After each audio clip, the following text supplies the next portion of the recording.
بسم الله الرحمن الرحيم. الحمد لله رب العالمين، والصلاة والسلام على خير خلق الله محمد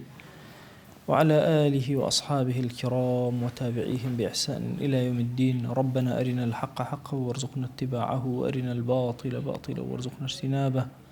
ربنا آتنا في الدنيا حسنة وفي الآخرة حسنة وقنا عذاب النار. برزان مداواة النفوس وتهذيب الأخلاق يكيك لكتاب زولنا يبكان لتسكية وتربية ومرافناسية. زاناي بابرز ابن حزم أندلسي نسيويتي كيكيك الروادي قوري مذهبي ظاهري، ويكيك لوانيك العالم الإسلامية برأي كان حتى استبزين دويتي ما وتو لهر بارك لباركان أقري آراء وبوشوناتي تايبتي خوي هي هەستەکەی فەلسەفەی ئەندەلوس لەناو ئەم کتێبە ڕەنگ ئەداتەوە. چەند بابێک لە بابەکانمان باس کردووە، لێرە ئەم ڕۆشتێکمان بۆ باسەکات و ئەفەرمێ ئاگات لێبێ بزانە چۆن لەگەڵ دوژمن و چۆن لەگەڵ ڕەفیقا مامەڵەئەک. ئەفەرمێ لا تسلم عدووەکە لظلم، دوژمنەکەت لێ مەگەڕێ بۆ ئەوی زوڵم بکات، ولا تظلمه ئەبەدەن تۆش زوڵمی لێ مەکە. لبابتي ظلم كردون نكردنا، وساوي في ذلك بينه وبين الصديق. أفرمي لبابتي ظلمة حاولت بي يا دجمنت بي وكو يقمع ملاينا قال لك قد ظلم يعني لمك. طبعا فلسفيكي قوري إسلامية كإنسان ظلم لدجمنك شيناك، ويا وكساني كأسنا أوروبا خلق بيان متأثيرة به وإيمانه يعني هو كاركيت شيء أو يا مسلمان أو روشتو أخلاقاتي كهيتي لەگەڵ مسلمان و کافرە هەر وەکو یەک بەکاری ئەهێنێ. ئەفەرمێ بەڵام کاتێک کە ئەڵێن زوڵمی لێ مەکە و ئاوا بەو شێوازە وتەحەفەظ منه، بەڵام طبعا لەگەڵ دوژمنە ئەبێ بە وریایی مامەڵەکەی، وئیاکە وتەقریبەه، وریا بە لێ نزیک نەبیتەوە یان نزیکی کەیتەوە لە خۆت، وإلا قدره پلەی بەرز کەیتەوە،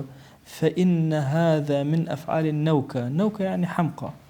أما إيش أحمق كان ك بدجمنكي خوي برسكاتو گرنگی بە دژمنەکەی بدا، نزیکی کاتەوە لە خۆی. ئەبێ ئینسانی مسلمان لەگەڵ ئەوە زوڵم لە دژمنەکەشی ناکات، بەڵام حەدی خۆی و سنووری خۆی بۆ دانێ و بە تەحەفوظەوە مامەڵەی لەگەڵا ئەکا. ومن ساوى بين عدوه وصديقه في التقريب والرفعة لم يزد على أن زهد الناس في مودته وسهل عليهم عداوته. أفرمي هر کەسێ دۆست و دژمنی وەکو یەک لە خۆی نزیک کاتەوە، وەکو یەک لە بەرزیان کاتەوە، کەوتمانەوە ئیشی حەمقا و مغەفەلینە. ئەفەرمێ ئیتر خەڵک دوور ئەکەوێتەوە لە خۆشەویستی ئەم کەسە و بە ئاسانی دژمنایەتیەک، چۆ کەس ناترسێ لەوەی دژمنایەتیشی کەم ڕەفیقایەتی هەر وەکو یەک گوایە. ئەفەرمێ ولم يزد على استخفاف عدوه به، ئەگەر ئەم شێوازە مامەڵەی کرد دژمنەکان گاڵتەی پێ ئەکەن، وتمكينه من مقاتلته، شو كم تحفظناك لنزيك ابنه بأساني أتوان جنجي لغلاب كان، وإفساد صديقه على نفسه ودوستكاني خوي حمويان أوانا لدس أداء، وإلحاقه بجملة أعدائه، شو أماني خسوة آسي أعداء راس أعدائه هنا وتآسي الرفيق، والله رفيق كانش ما دام لقال أوانا مسايبا وكوا يخربنا آسي دجمنا كانوا. أفرمي غاية الخير أن يسلم عدوك من ظلمك، پلەیەکی زۆر گەورە یا کۆتا پلەی خێر و چاکە لەکوێیە دژمنەکەش لە زوڵمی تۆ پارێزراوە. ومن تركك إياه للظلم، وهروها كتو ڕێلەو ئەگریت و وازی لێ ئەهێنی لەوەی کە مەجالی ئەوەی بۆ ناکەیتەوە کەچی کە زوڵم بکە، ئەمە ئیتر ئیشی تۆ غایەتی چاکەیەکە کردوت. لایەک لێ ناگەڕێت زوڵم بکە، لایەکی تریش تۆ بە هیچ شێوازە زوڵمی لێ ناکەی. وأما تقريبه أي نزيك كيتلخو فمن شيء من نوكا الذين قد قرب منهم التلف. الله أحمقانك خريكة تياسن أبو شوازة ما ملاك. طبعا ما سيري أو ما كان إنسان لقى رفيقك اعتيادي أما ما لا يبكى أقد دولة داربين همان أمشته دجمنته. أذن كان أميري مسلمان هبوا شو يهوديك نصرانيك أمريكي واني كردو الرفيقي خوي دجمن لخوي نزيك كردو كاتزاني الثغراتي هم شوينك زاني وكسكو بأساني أمي وكشتو ظالبو بسر شوينك زور كاد بولا ميجو أمان. ئەم بابەتە هەرەوەنی بابەتێکی سەهل باسی سەدیق بێ بابەتەکە لەوە گەورەترە لە بابی سیاسەتی شەرعیە زۆر ئیشت بەوە ئەبێ ڕاستی ئێمە عەدالەتی ئیسلامی بەرپا ئەکەین يعني ئەو کەسەی کە مەسەلەن معاهدەی لەگەڵ ئێمە هەیە معاهدەی لەگەڵا ئەکەینەوە ئێمە زوڵم ناکەین ئێمە عەهد هەڵناوەشینەوە ئێمە بەڵام لەگەڵ ئەوەشە ئیتر ئەوە ناکەین وەڵا کابرا ئەرە وەڵام مادام وەکو تەواو ئیتر وەکو برامان وها بن وەڵا برامان نییە زۆر بە حەزەرەوە مامەڵی لەگەڵاکەین وێ لە دەوڵەتی ئیسلامیە هەمیشە ئەو کەسانەی کە با بڵێن کافر و مشریکن و ئەهلی جزیەن پشتوێنێکیان پێ بەستون پێوتەوە زینار ئەم پشتوێنەی بۆچی پێبەستون بۆ دووشت یەکێک بۆ ئەوەی موسڵمانان بیان ناسنەوە فرتوفێڵ لە موسڵمانان نەکەن دوو لەبەرەوەی کەس زوڵمیان لێ نەکا ئەمە دنیای عارەقێکی خوا شتێکی خوا خەڵک بڵێن ئەم موسڵمانە چۆن نە ئەوە زیناری پێوەیە ڕەمزێکی پێوە ئەزان ئەمە لە ئەهلی دینی ئەهلی جیزیەیە ئەو کاتە کەس زوڵمی لێ ناکە بەڵام لە عینەن کاتیشە لەژێر چاودێری و مراقبەی موسڵمانانن بەهۆی ئەو پشتوێنێک کە بەستویانە کە بەواجب گێڕاوە لە زەمانێکە کە ئەبێ بەست أفرمي وغاية الشر ألا يسلم صديقك من ظلمك كوتاب لي شر خرابش أويك حتى رفيقك ولا ظلمته بارزراو نبي وأما إبعاده فمن فعل من لا عقل له رفيق كان دور خيته ولا خود أو فعل كسك كعقل نبي ومن كتب عليه الشقاء كسك شقاء لسري تومار كرابه إثر كوتايا كان جانبي بوشي وزما ملاك أما لا أسي دولة شاوة أسير كنيستا دولي إسلامي هموي أو هموي برايكن إلا يكتد دورة كونه أو دور خصنا وجهه بلا مالية كده شركا مشاكل أو في الله وكا أو محاولة يعني أما هو كاركيس شيء نتيجة كشيء أما إشي خلقيك كمل لا عقل له أمسر أو كسر كده أنك يسهن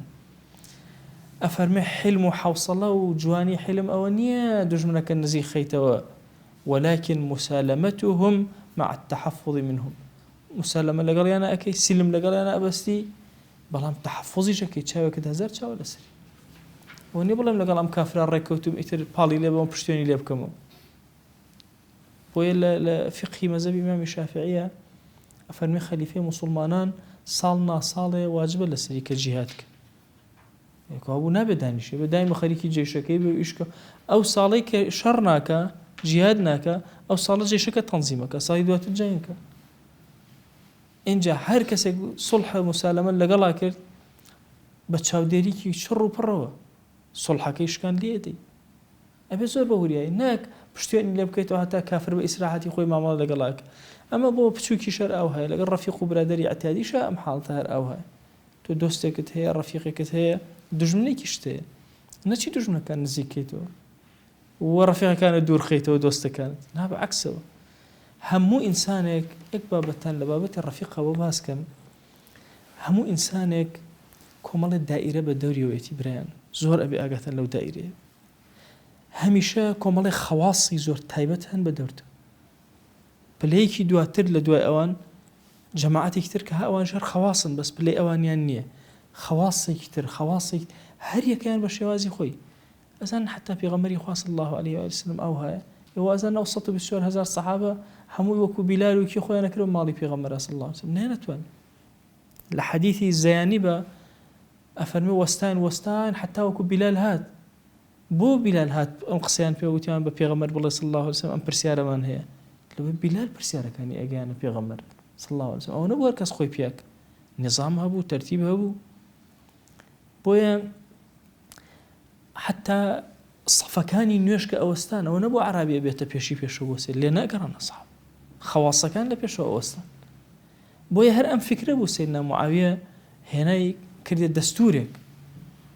بويا محفوظ بلكاتي نيوشكا على الأقل إمام عمر لنيوشكا اللي عنده شكا خواصة كان هر خوي هواريك كنتي أمانا مهنا أو مدينة ودواي بنيين أخيرا سؤالا بنا كانت شكا أبيس مدينة صعبة بس خواصي تيابي كيش أنا زورت مثلا ابن عباس باشا رضي الله تعالى عنه زورك لو أنا باشا عم عباس إمامي في غمر صلى الله عليه وسلم هروها أو أنا مثلا عبد جاريان أكريان هنا نو مدينة هواري لها صاحب إمام عمر يمان هن فعلا دوات الرئي أو أنا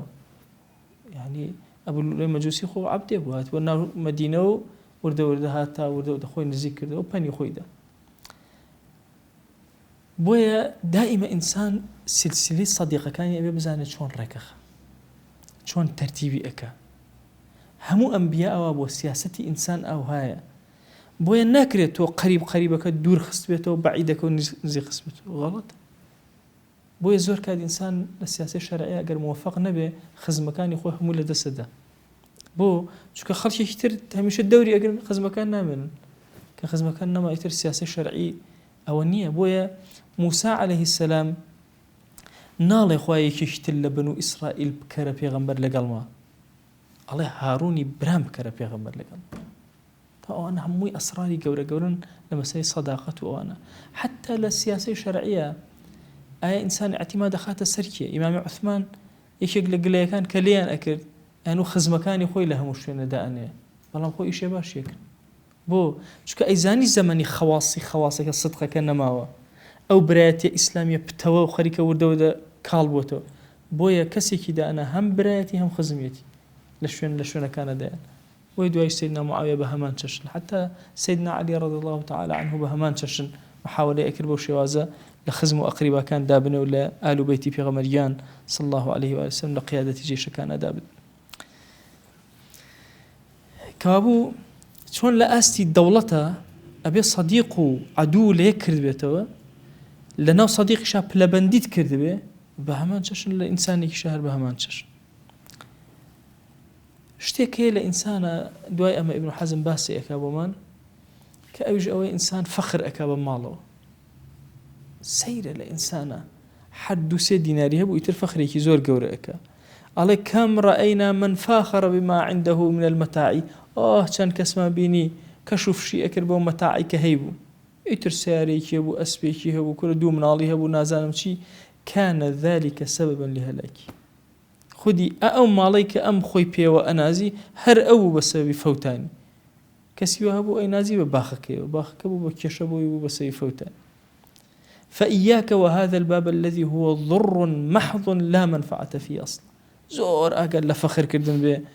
بمالو داري وبالدنيا ودنيا أبدا الإنسان فخر تفاخرنك بالدنيا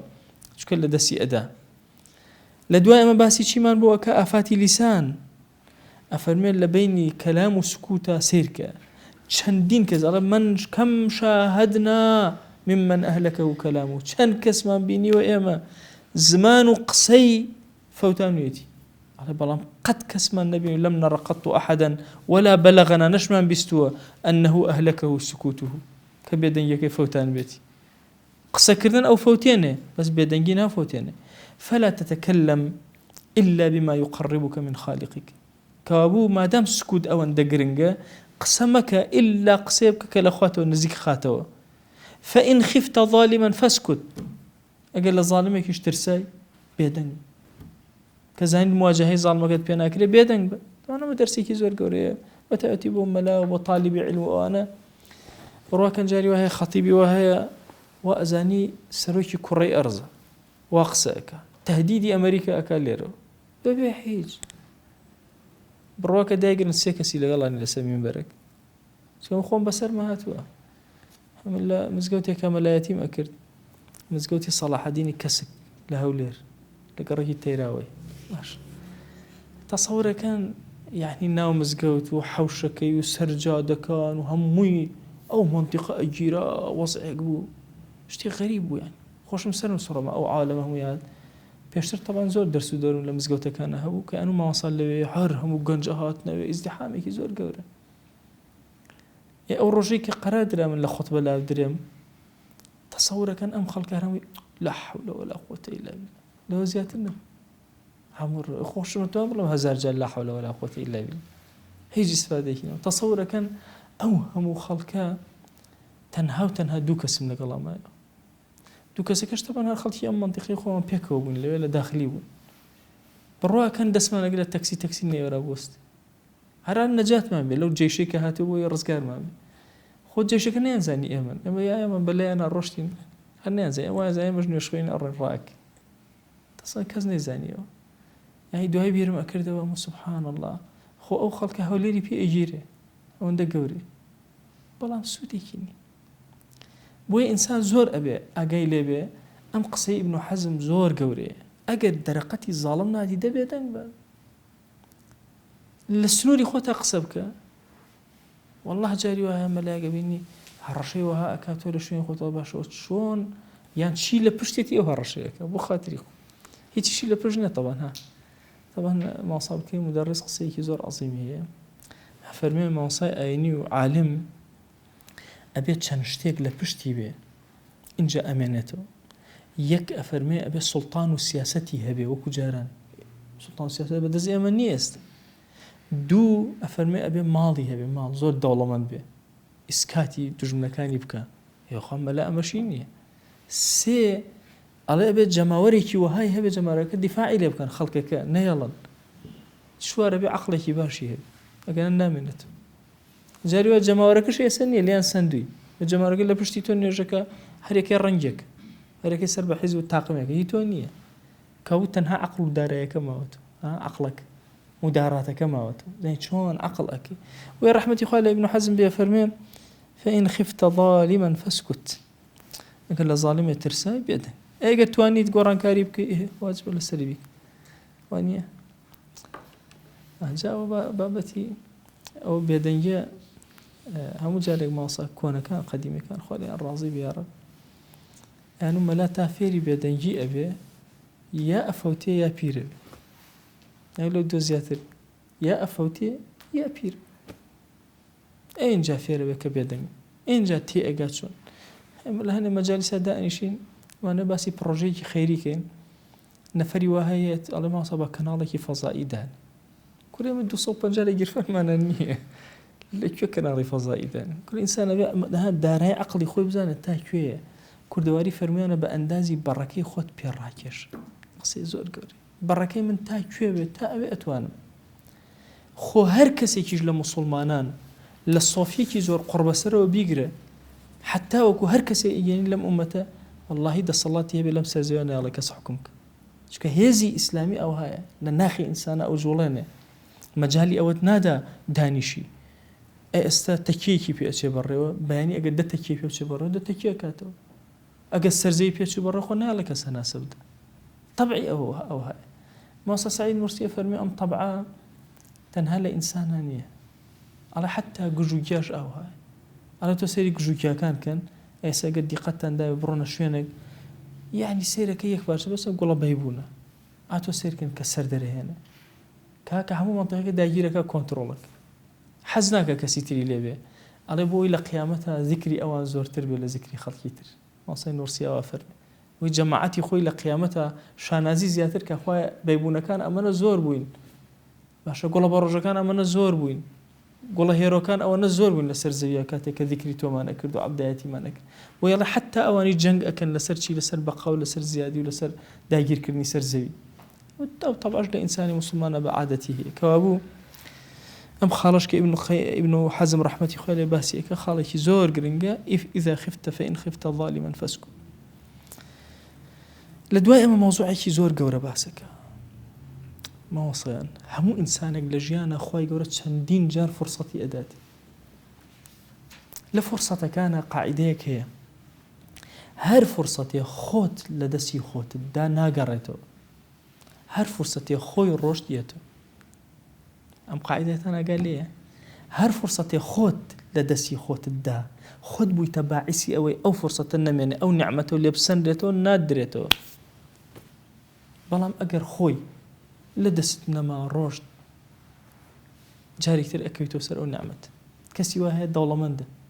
ئافەتی ڕووی تێ ئەکا دەوڵەمەندەکەی نەما دەستی خۆی تیان نەبوو دز هاتن بردیان سووتە نازانم چی خوا پێ عەتا ئەکاتەوە. ئەی ئەگەر خۆی هات دەستی کرد بە تەبزیرکردن و بێعەقڵیکردن بە پارەکەی و تا پارەکەی ڕۆشت دوای ئەو نیعمەتە نابینێت و ئەکەوێتەوە کەسەکە. بۆیە ئەبێ دائیمە لەما زۆر ملاحەزەکەین. بۆیە ڕەحمەتی خوا لە ئیبن حەزم بێ ئەفەرمێ قەلەما ڕەئەیت ئەمرا ئەمکەنە فەضیع إلا فاتە هەر کات هەموو کەم بینیومە شتێک کە خوای گەورە تەمکینێکە بەسەریەوە تۆش بێیت و ئیهمالی تیا بکەی فەضیع إلا فاتە لە دەست دەرئەچێ فەلەم یمکن بعد لە دوای ئەوە قەت بۆت ناگەڕێت. ئەو بەتایبەتی بۆ فەقێ زۆر گرنگە خوای گەورە فرسەتت ئەداتی عیلم بخوێنی كفوتانت ئیتر تەزیعێکی لە دەست دەرەچێت دوای ناگەڕێت. من چەند جار بووە مامۆستای ئاینی هاتوون زۆر عمریان پیر بووە تێن توخوا مامۆستا حەز ناکەین لەگەڵ فەقێکانەوانە بەس حەزەکەین دەرس بخوێنین. دەی باشەکە دەی بە عاملی جورجانی دەست پێ بکەین. هەرچی ماکرۆ پێمان تەواو نەکراوە، ڕۆژێ من پێم نەکراوە، ڕۆژێ ئەو پێ نەکراوە، ڕۆژێ کتێبمان پێ نەبووەکو مەلاو فەقێکە. لە ئەخیرە نەتیجە سەر بەسەر دەرچوین تەواومان نەکرد. ڕواکەن لەگەڵ چەندین مامۆستایە دەستم پێ کرد و ئەوە علومەکان جارێ بە کتێبێکمان تەواو جارێ تەواومان نەکرد و هەڵۆشاوت کۆتایی پێ هاتوو. بۆ چوە کاتی خۆی تەزیعی ئەو کاتەی کردووە لەوان نەیخوێندووە فەوتاوە ئیتر ناگەڕێتەوە مەگەر چۆن ها ڕەحمی خوا کام هەیە بگەڕێتەوە گەر ناگەڕێتەوە. بۆی ئەو قاعیدەیەش لە ابن حەزم بۆمان باسەکە قاعیدەیەکی زۆر گرنگ. قاعیدەیەکتر لە قاعیدەکان ئەفەرمێ هەندێک جار ئینسان محن الإنسان في دهره كثيرة بەڵاکان زۆرن وأعظمها محنته بأهل نوعه من الإنس. ناڕەحەتترین محنەت ئەوەیە کە تووشی ململانێ و دەمەدەمێ ئەبی لەگەڵ هاوێنەکانی خۆت. ئەمە زۆر مشکلە. ممکنە تۆ لەگەڵ شێرێکە کێشەت هەبێ کاکە سژنیەکەیت و نەجاتە ئەبێ خۆتی لێلا ئەدرێ بەس لەگەڵ نەوعەکەی خۆتا چی بکەیت؟ بڕواکەن داعی لەگەڵ داعیا مەلا لەگەڵ مەلا ئەهلی خەیر لەگەڵ ئەهلی خەیرە سوبحان الله تووشی ئەم نەخۆشی ئەبێ ئەبێتە محنەت و بەڵا بۆمان. أفرمت داء الإنسان بالناس أعظم من دائه بالسباع الكلبة. والله داي إنسان نخوشي إنسان نقل خلقه كتيجيره زور خراب ترى لشي لوي كدرند كان بن والأفاعي الضارية باش أو مارك كبرى جورة كان بو لأن التحفظ من كل ما ذكرنا ممكن. أتوين لما ياخذ باريزي للشير ياخذ باريزي ولا يمكن التحفظ من الإنس أصلا. نتوين لإنس خذ باريزي بو يزور هوشيار با محاولة بکە هەر چۆنێکت کردووە لەگەڵ بە تایبەتی هاوکارەکانی قەریبی تۆ کێشە دروست بن چکە یەکێکە لە مشکلە و بەڵاکان بەسەرتەوە ئیتر لا ناچێتەوە چی غەیبەتەکە لێتە خوێنێ ئەوە ئەکا هەنی ئێستا تۆ وەرم بە عادەتی لە هەموو چینەکان تەسەوورکەن فیتەرەکان لەگەڵ فیتەرەکانە باشە مەلاکان لەگەڵ مەلاکانە مەکتەبە چیەکان لەگەڵ مەکتەب چیەکانە تیکتۆک چیەکان لەگەڵ تیکتۆک چیەکانە بە زمانی ئەمڕۆوە نیە ئەوە هەمووی بەرەبنە یەکتری زۆر بە عەجایبی ئەو لەو ئەخوێنێ ئەو یانی تۆ سەجاری وا هەیە لە بابەتی غەزا سەرمەکرد هەندێک کەس شتی جوان ئەنووسێ باشە ئەڵێ لە غەزا مەسەن مقابلەی خەڵکێکی ئەکرد باسی کوردستانی ئەکرد بە جوانی کەچی نەفەری وا هەبوو ئەچوو تر پارەی ئەدا هەرچی بوو نەفەری هێدۆزیەوەی وەڵام من نازانم کوردستان لەکوێوەیە ئەش ئەو کەلیمەیە ویست هەر نازانم کوردستان لەکوێ درۆیە ئیشەکە باش تا ئەو هەیە لەگەڵ ئینسانە تێگیرای تصور كان هیچ ئاژەڵێک نییە بیرکاتەوە ئاژەڵەکەی تر بفەوتێنێ ئەنواع وەسائل بدۆزێتەوە ئیلا ئینسان نەبێ سەیرە ئەن ئێستا تۆ مامۆسایان دیقەتی ئەمە بدەن هیچ ئینسانێک هەیە بێت مەسەلەن بیرکاتەوە مەسەن بەرامبەرەکەی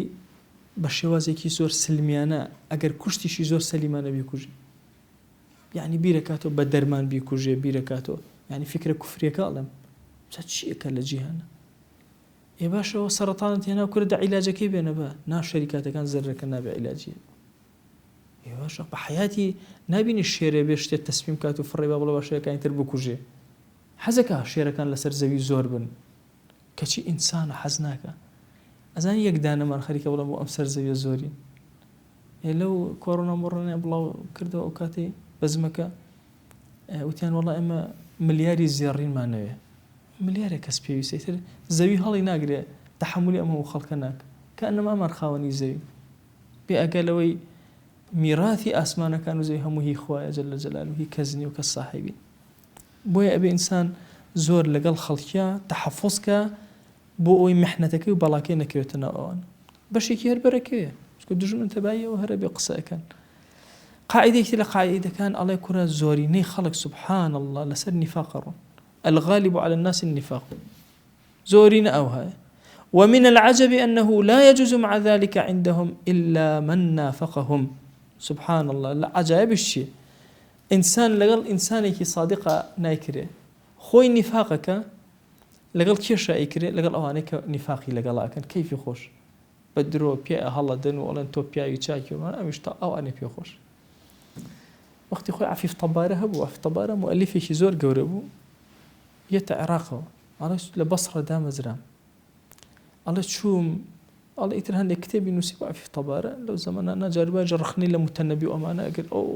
دنیا و بنیا لەسەریان نووسی ئەڵێ کە چوومە بەسڕە ئەڵێ چووم مەکتەبێک مدیرێک هات ئەڵێ بە عیلمی خۆم ئەم مدیرە پیاوێکی خائین و بێکەڵک ئەڵێ ئەمەنەی وەصف کردم ئەمەنە پیامە هەڵا ئەوان الله مش مجبور تازا مع عراقه فنافقني ونافقت له الله منافقي ومنك مش منافقين بو اكر هردوك نفاق ما بو يكثر اكر باش هردوك شمال اما زاني نفاق الله دوايج قسكي خوم درتو الله خرابترين كذبوا من او كسب غريب انسان خوي نفاقك ومحاولشك اوانيك نفاقي لقل اكل لقل اوانا كيفي بي قاعده لا قاعده كان فرمي لو قال قائل ان في الطباع كرية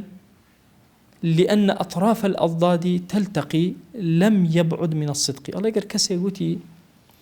وتي كاكا طبيعتك هاني إنسان همويا نقطيك دو جمسري هي دو جمسري أقاته أم نقطة بويا دائما نتيجي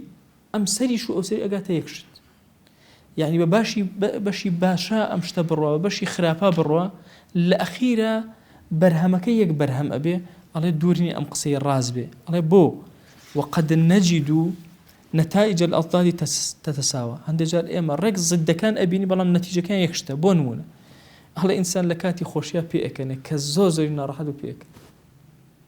الله هردك يجاته بيأكنين للنتيجة خو دوشته ضدي يكن يعني فرحك لقل حزنك ضدي يكن بلام هم فرحك أدقي أنت بيأكنين هم حزنك أدقي أنت بيأكن وقريانا كشر أوها هندي جار إنسان لفرح يزور أقريه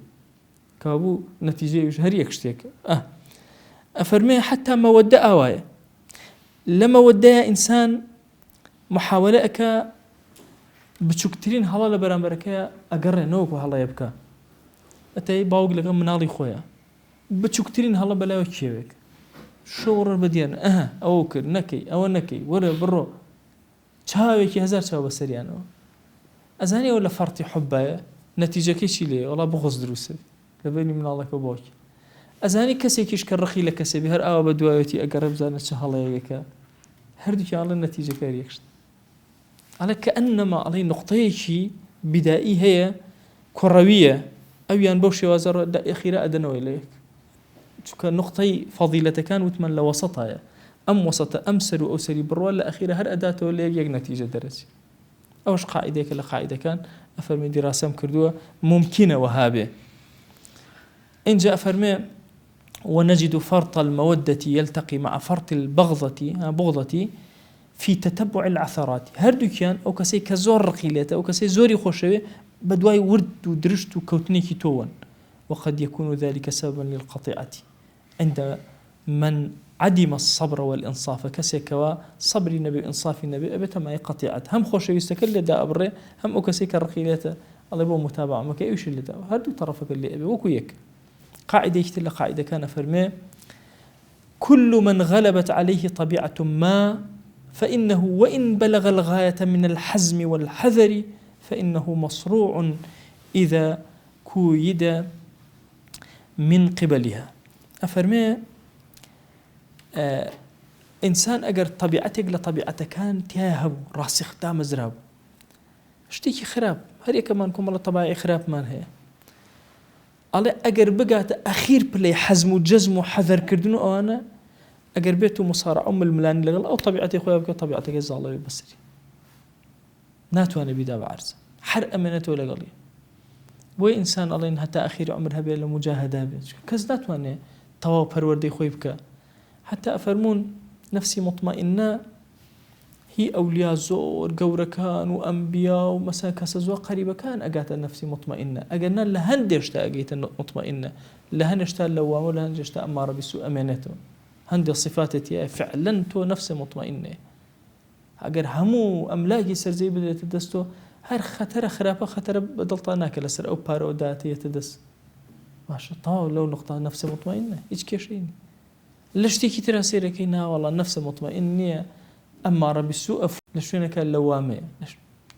بۆی ئەڵێ ئەو خاڵە لاوازەی تۆ کە هەتە لە تەبایعە ئەگەر ڕۆژێ لە ڕۆژان بەرەکانەی کرا یان هێنایانە فڕیاندایە بەردەسێ ئەو شکێنێ لەویا تۆ ئەشکی بۆیە ئەفەرمێ فإنه مصروع إلا لبردم يشكاوي دراوي بعرزة أجر هاتو جنگ لقلا كدو لبرانبر تويا داندرا قاعدة كتير أفرمي أو كسيك جماني زورة هميشة توشي دروء شكبو بدوا جمانا كان أروى دواي مجبورة وبينا كرني جمانا كان يخوي كرق درناسي أبي دروبك أفرمي كثرة الريب تعلم صاحبها الكذبة صاحبك في دروءك لكثرة ضرورته إلى الاعتذار بالكذب مجبور الزوزو اعتذار بينته بدرو اعتذار هنا فيضرع عليه ويستسل لدوايا أبيت الدروز دروب لا أسانا بوي دائما بابتي جالو بابتي الريباء كاتب وحالتك النفسي ودروز وقفتو بيك زور خوش ما كرفيكوا طبعا كجماني بدروز دواي بو همو جمانك متابعي خيزاني كردو همو جاري كيش درتشو وانا بو حرشي ام متابعي كردو غلط درجا ورا عذر بو ام جنبينا رو سوين بخو قران بخو تسنجا طلاقي خوردو كواني واجبو بوشتك شويري كوتبو طلاقي خوردو لا خولي والرشد ليش وانا بو لا اخيرا نك مجبوره دروبك سيرك فيري طلاق خوارد نيجو لا اخيرا كردي بنخوشيكو ازاريك النفسي لي شلون علاجي بك شكبو معلومنا ناتوان لەگەڵ بۆ ڕێی بوو بۆ شێوازە بژی بۆیە ئینسان لە هیچ بابەتێکە گومان و مسلمان حەذیرە یەقیضە بەڵام بە گومان و ڕێی بەوە بەرامبەرەکان مامەڵە ناکە لە دوایە مەقاعدەیەکی زۆر گەورەمان بۆ باسەکە پێشتر وتی بابەتی زۆر ئیمانی بە علمی دەلائیل نەبوو بەڵام ئەڵێ وەجهی ئینسان شتێکی زۆر گەورەی وەجهی ئینسان زور شد بأيما الله شاوي إنسان زور شد بأيما الله أفرمي أعدل الشهود على المطبوع على الصدق وجهه هركسك طبيعتي لسا الصدق دام زرابي قورتين الشاهد كاتي كدرو أكاشي دا مساوي خويتي يسد مساوي أقور باشا ناتواني أويبك بو لظهور الاسترابة عليه إن وقع في كذبة أو هم بها بس بخيال يا بدرو بكال دا مساوي درك باشا يان لظهور الاسترابة عليه باعتيادي ريب وشك وقمان وحرتشيش تخوي لدى مسايا دروسب أما اللي منال زور شاق إخواننا طبعا منال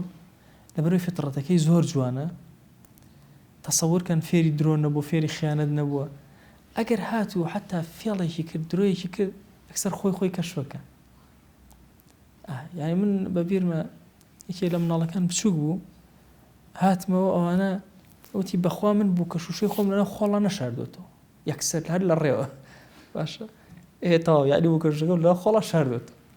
تو أهم براءته يكسر لنا سواني يا إخواني تو أيبيني وأم سبحان الله فرمي الشاهد دنا بو شي بو كسي صادق بدا مساوي يا إخواني تو تكو حياءك شرمك دا مساوي أقوري رنجي أقوري يكسر أزاني بلام أزان هر أم إنسانا يعني منالي بتشوك بيانا محاسبيك بلا تو أوشتت كردو بس سيري تشاويك يكسر أزاني دمو تشاو رنگ و شێوازی قسەی و تەتەڵەیەکەی یەکسەر تێ ئەگەی چونکە لەسەر درۆ ڕانەهاتەوە ئەی دوایی کە لەسەر درۆ ڕاهات سوێن و قورئانە خوا بە شێوازی خۆی ئەپەڕێنێتەوە ئەڵێ وەڵڵاهی ڕاستەکە من غەڵەت دوایش دەرەچێت وها نەبووە ئەوە بۆی ئەمیش سبحان الله ئەفەرمێ ئەعدەلترین شاهید ئەوەیە ئەی کەذاب ئەفەرمێ ئەعدەل الشهود على الكذاب لسانه أنا لك الكذابة حتى بيناكرتو بدأ مشاو ولا أي ناس ما مانا بدأ مشاو تازا أو لو تيبريو باشا بدأ مشاو خوي أقوري بلام زماني بو لاضطرابه باشا ونقض بعض كلامه بعضا طبعا دروزن همو لا نكاني قصيبه كنترول ناكري أما كنترول كان ليرو خلي دروسه به أو كنترول كان دانية دروسه به هر توزي جوي لا بقرا طب الآن كرد بدو أنا شرحي حالي خويا كاوانيه ولا كردوالي رق أوي عشان كي ابن حزم بومان واسك كابو للشاهدة لعادلة أو كسي نقل عادلة أو كسي طبيعتي لسد لصادقة أو كسي طبيعتي لسد درور رانها تو دموساوي شاهدة بوشي باشتين شاهدة بوي كبزاني دروي كلويان أو كسي كلسد درور راتو الزماني باشتين شاهدة لسروي بزاني آيام ئەم کەسە